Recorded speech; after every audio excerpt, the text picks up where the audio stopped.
Hello, friends. It's been some time since I made a recording, and today is a Remembrance Day of Ramana Maharishi, one of the greatest mystics of 20th century, and we are going to read from the collected works of Ramana Maharishi. At random, what is the nature of the mind? What is called mind is a wondrous power residing in the self. It causes all thoughts to rise. Apart from thoughts, there is no such thing as mind. Therefore, thought is the nature of mind. Apart from thoughts, there is no independent entity called the world. In deep sleep, there are no thoughts and there is no world. In the states of waking and dream, there are thoughts and there is a world also. Just as the spider emits the thread of the web out of itself and again withdraws it into itself, likewise the mind projects the world out of itself and again resolves it into itself. When the mind comes out of the self, the world appears.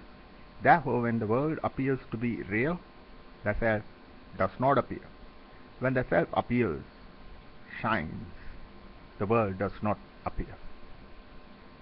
When one persistently inquires into the nature of the mind will end leaving the self as the residue.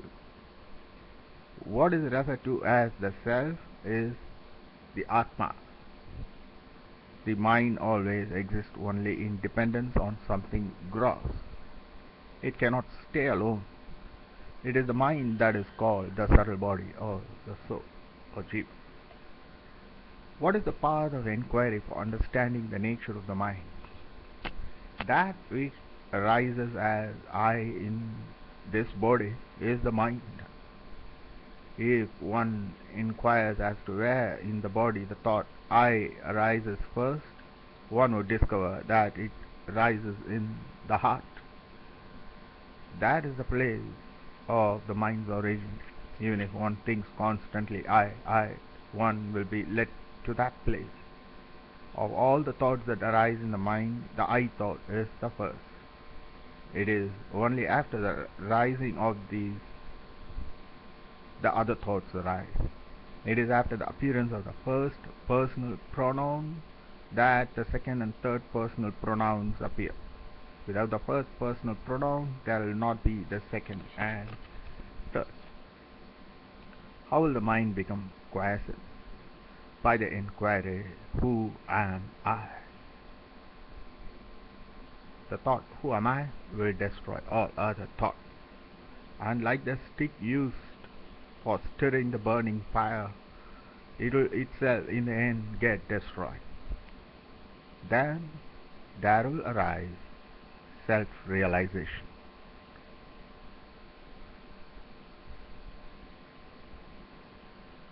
What is the means for constantly holding on to the thought, who am I?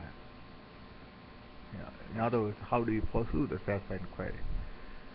When other thoughts arise, one should not pursue them, but should inquire, to whom do these thoughts arise? To whom do they arise? It does not matter how many thoughts arise. As each thought arises, one should inquire with diligence, to whom has this thought arisen? The answer that would emerge would be, to me.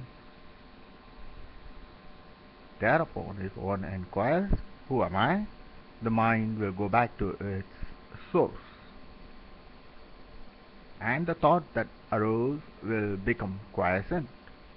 With repeated practice in this manner, the mind will develop the skill to stay on its course.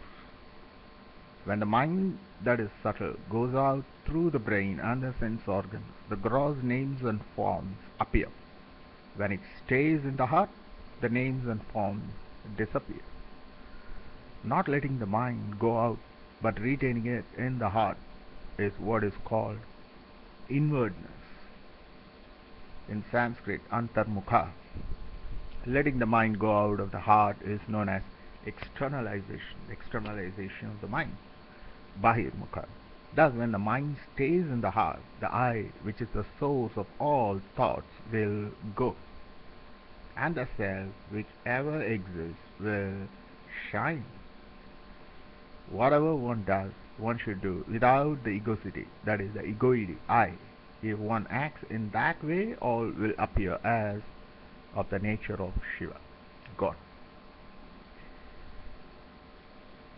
Well, this is a short reading from Ramana Maharish's book, from his collected works on his Remembrance Day. And thank you. Om Namo Bhagavate Ramana.